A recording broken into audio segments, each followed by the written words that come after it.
What is the link between this egg, that Disney princess, and that military parade? This and much more today on Professor Girard's World History course. Don't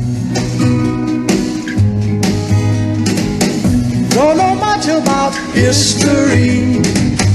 Don't know much biology. When Karl Marx first came up with the notion of communism, he predicted that the revolution would happen first in highly industrialized countries like Germany or France, maybe Britain. And yet, the first major revolution in world history happened in Russia, of all places, a country that Karl Marx would have regarded as backward and not quite ready for revolution yet. How did that happen? That is today's question. The people that ruled Russia before World War I were known as the Tsars, the Russian version of Caesar. They came from one dynasty called the Romanov, specifically Nicholas II, last Tsar of the Romanov dynasty of Russia. You see him here in that beautiful family photo with his wife, the Tsarina, and you notice that they both had a daughter first, and another daughter, and another daughter. Now, there's nothing wrong with daughters. I have several myself. But if you're king, you want a man to take up the throne. Ultimately, after many attempts, they had a boy, at long last, the Tsarevich. Except for one issue. He suffered from hemophilia, a kind of disease that was very prevalent among the royal dynasties of Europe in the early 20th century. Hemophilia is a genetic disease. We now know that it's passed on through the female line, and a passive carrier of the gene was Queen Victoria of England. And since she and her children had married into all the royal dynasties of Europe, it was quite common for her descendants to have hemophilia. The disease itself is revealed through the boys, and then will mean that you have a hard time clotting your blood after an injury, which could be potentially life-threatening. So the family was kind of torn over the little boy, elated that he had finally come, but at the same time torn that he might pass away, their one and only boy, the heir to the Romanovs. So in that case, when you have a family that is so distraught about their little boy, they tend to be easy prey for quacks of all sorts, and that's exactly what happened. They came into contact with a weird man, a Siberian mystic called Rasputin, who was not from noble family, but because he claimed to have supernatural powers, he was able to inch his way into the royal palace, which back then was in St. Petersburg, not Moscow yet. And Rasputin eventually came to call the shots behind the scenes at the royal palace, not only giving advice on how to cure the little boy from hemophilia, so he claimed, but also giving advice on how the family ought to be governing Russia. That did not sit well with other nobles from the Russian autocracy, who eventually arranged for the murder of Rasputin, which by itself is a whole story. Basically, some of the nobles tried to give him some cakes laden with arsenic or cyanide, and somehow he seemed nothing worse for the wear. Then they gave him tea that was poisoned, and that didn't seem to do anything.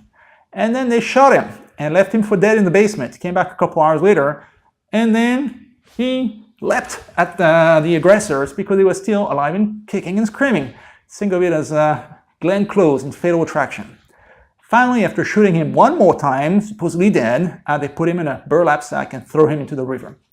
The story is, and I'm not sure about the whole details and whether they're accurate, is that when they finally dug his body out of the river, he wasn't there, but he had tried to get himself out of the sack and there was water in his lungs, meaning what killed him eventually was not the 2 rounds of poison or the 2 rounds of shooting, but drowning. Some of the details may be apocryphal. Anyway, I'm telling that story to explain that the Russian Tsars were not the most popular by the early 20th century. They claimed to rule by divine right, but they might be influenced by some weird Siberian mystic. Beyond that, this led to a major revolution in 1905, which is the same year that Russia suffered a humiliating defeat when fighting against Japan all the way in the Far East. We'll have another video about that. That revolution eventually did not topple the Russian Tsars, but it was a warning shot that maybe not all was good in the kingdom of the Russians. That revolution is also important for cinephiles like myself, and I'm sure yourself, because it was a subject of the movie by Eisenstein, Battleship Potemkin, one of the classic movies of old Russian cinema.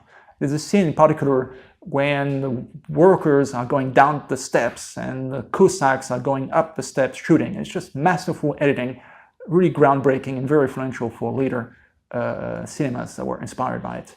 I recommend it. Battleship Potemkin by Eisenstein. And it's in this difficult context that in 1914, World War I began.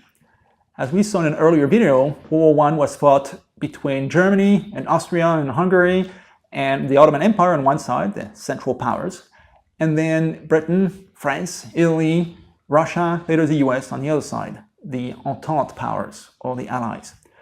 Russia was not quite ready for the revolution.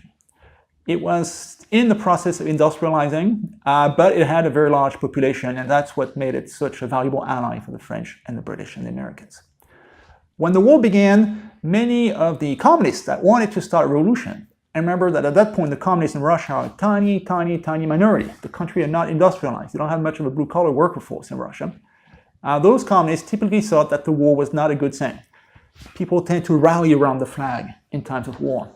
And people start to pray to the churches and hope that the emperor and his family were doing well. And many communists thought, that's it. The revolution had been delayed by many, many years. Nobody will dare to betray Mother Russia in the midst of the war. The one leader that was a bit more far-sighted was Vladimir Ilyich, one of the leading communists. He's not known as Vladimir Ilyich. He's known by his code name Lenin.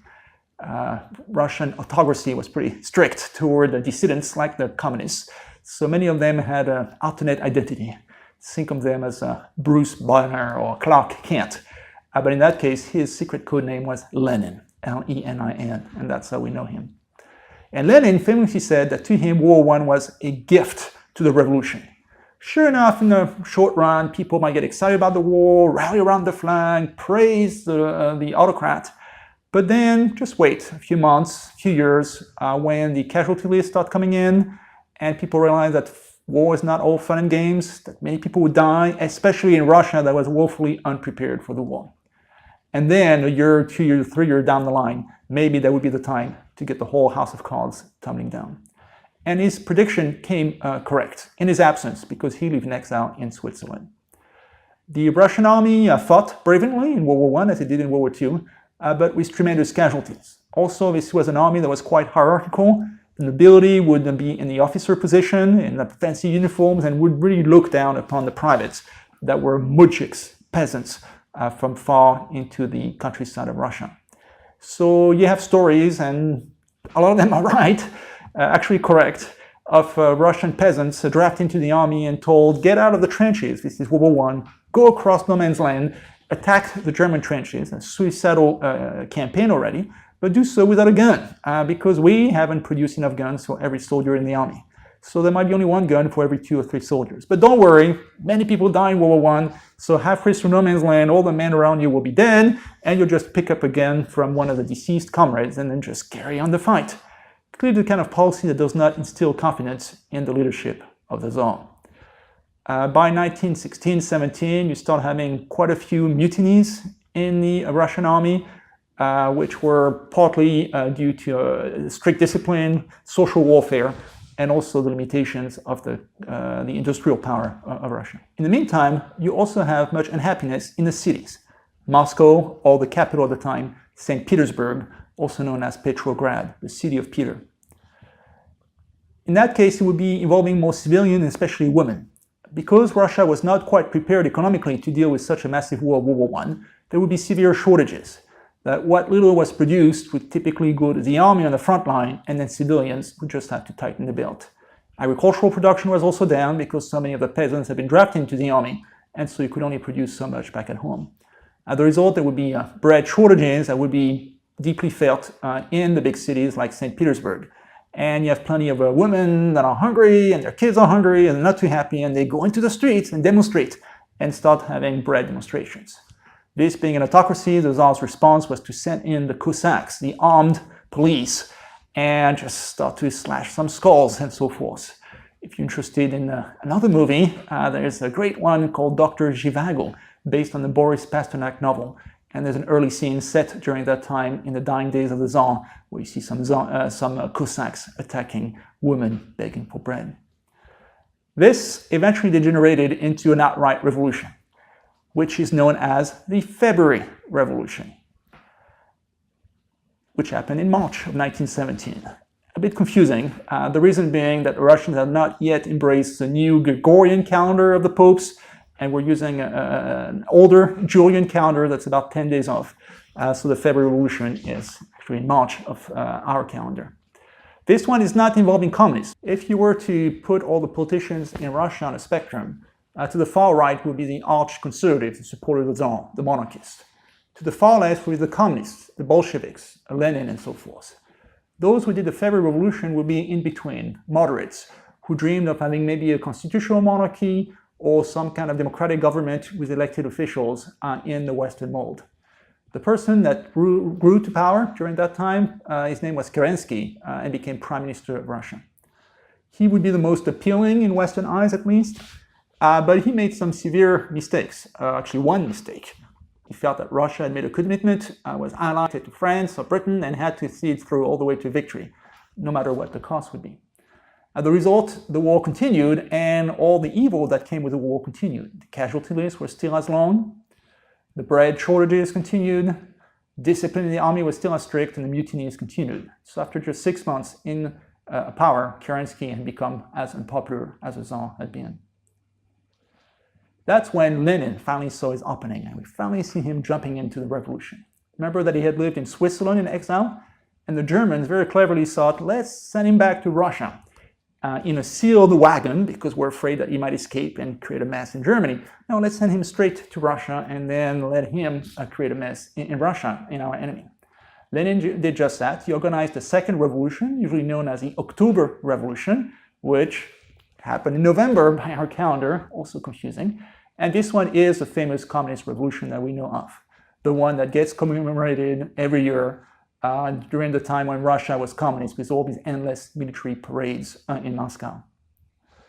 The second revolution was not really a popular riot. It's organized by a small, highly militarized party, but clever at seizing all the powers of government in St. Petersburg, overthrowing the Kerensky government, setting up Soviets, which are like party committees, and then seizing power. And that ended the rule of the Tsars in Russia for good. What do we have left from their period? Well, if you go to St. Petersburg, you have plenty of beautiful palaces from that period, and you have those eggs that I showed you earlier, the so-called Fabergé eggs. These were gifts around Easter time, these are eggs, from the Tsar to the Tsarina, beautifully made by a person called Fabergé, and always with a little something hidden inside of it.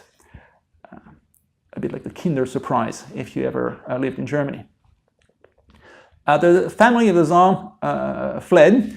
Eventually, in the later Civil War, they were captured in a city called Yekaterinburg, and apparently captured by the Russians, the communists by that point, and lined up and shot.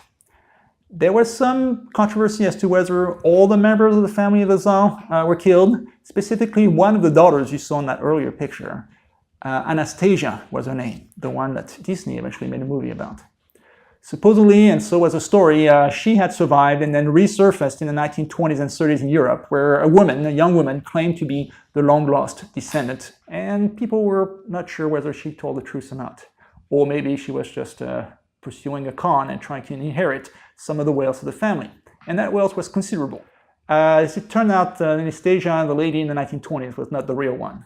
Quite recently, there has been some discoveries made in Russia in that forest in Yekaterinburg, where they did uncover the tomb where all the bodies of the family of the Tsar had been dumped. And they counted all the bones, and sure enough, all the daughters are there. Anastasia died at that point. Well, those were not the only victims of the revolution. After the October/November 1917 revolution happened, a big civil war broke out between the so-called Reds and the Whites. The Reds were the people that preferred to enjoy a nice Merlot. The Whites were in favor of Chardonnays, and they would fight for years over that. Or maybe not. Now the Reds, as like my color of my shirt, would be the color of the communists. So these are the supporters of Lenin and so forth. White is usually associated with monarchy, supporters of the Tsar or some relative of the Tsar that might come back as Emperor of Russia. The Civil War was a lengthy one, lasting from 1917 to 1920. adding yet another layer of misery to Russia. The communists eventually prevailed, quite well organized in putting together the Red Army under Leon Trotsky. And even though they only controlled the central part of Russia, St. Petersburg, Moscow, where they later moved their capital, they managed to prevail. The whites had the support of the church and conservative forces and nobility, but also foreign powers. The British and the French, the Americans were very unhappy that the Russians were dropping out of the war and sent some interventions, some military expeditions to Murmansk in the north and Arkhangelsk, or more around the Black Sea to the south, or even Vladivostok all the way to the far east, without success. Very few people in the US today know that Americans actually invaded Russia during that time as part of the Civil War, and yet it is. It's not forgotten in Russia, as they tend to see themselves as victimized by the US rather than the other way around. So what did Lenin do to win that Civil War? The key was to get the support of the population, because the communists initially were just a tiny, tiny fraction of the political spectrum. So they figured, what is it that the people want? They don't really care about communism. What they want is peace, and they want bread, and they want land. So let's give it to them. So Lenin made a unilateral peace with the German called the Peace of Brest-Litovsk, named after the city where it was signed. And that peace was ruinous for Russia. They had to give away huge amounts of land to Germany. But all that mattered for Lenin at that point was, we cannot continue fighting the Germans, we have to focus on the Civil War. So much for losing all that land. We'll get it back later, and they did in World War II. The other thing that Lenin did was to allow the peasants to get whatever land they wanted. Meaning, go out if you are a serf, and serfdom in Russia ended just recently in the 1860s. If you're a landless peasant, just go out and take the land from the nobility. And they did when they came back from the war in great numbers. That's not exactly communist. Communism is about owning land in common, not having your own field as part of private property. But this was a very popular move by Lenin, and that allowed to secure the support of the population. Peace, land, and bread. That's what the people wanted, and that's what they got from Lenin, at least in the short run. So that's our story for today. We now know the connection between the Fabergé egg, those military parades in early November to commemorate the October Revolution, and also that Princess Anastasia and how they tie together. More importantly, we know how this powerful autocrat, the Czar, was eventually toppled in the aftermath of World War I, and then gave rise to the communist regime after the revolution of 1917. What did Lenin, later Stalin, did in power? Once they got power, that's a story for another lecture. In the meantime, this was Professor Gerard. You've been schooled. Don't know much about history. Don't know much biology.